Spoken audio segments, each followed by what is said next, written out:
రోజు ఈవినింగ్ ఆఫీస్లో స్నాక్స్ బయట తింటున్నానని ఈరోజు ఏమైనా ప్రిపేర్ చేసుకొని తీసుకెళ్దాం అనుకున్నాను. శనగలతో నేను ఇలా చాట్లా ప్రిపేర్ చేశాను. శనగలు నైట్ అంతా నానపెట్టి ఒక 20 మినిట్స్ బాయిల్ చేసి ఉల్లిపాయలు, టమాటో, పచ్చిమిర్చి, కొత్తిమీర అండ్ నిమ్మకాయ అయితే మ్యాండేటరీ. హాఫ్ లెమన్ వేసేయండి. ఇందులో ఇప్పుడు ఉప్పు, కారం అన్నీ వేసి మిక్సింగ్ చేసేయండి బాగా.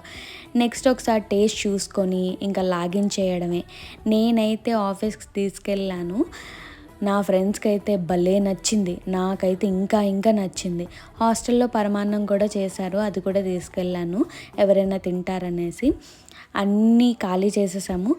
దీని పేరేంటో నాకు తెలియదు కానీ శనగల చాట్ అని పెట్టాను నేనైతే. ఇంకేమైనా నేమ్ ఉంటే కమెంట్ చేయండి. అండ్ ఇందులో ఇంకేమైనా యాడ్ చేస్తారా కూడా చెప్పండి. నేనైతే ఇలా చేశాను. టేస్ట్ అయితే ఆసమ్ వచ్చింది. మీరు ఒకసారి ట్రై చేయండి. టేస్ట్ చాలా బాగుంది.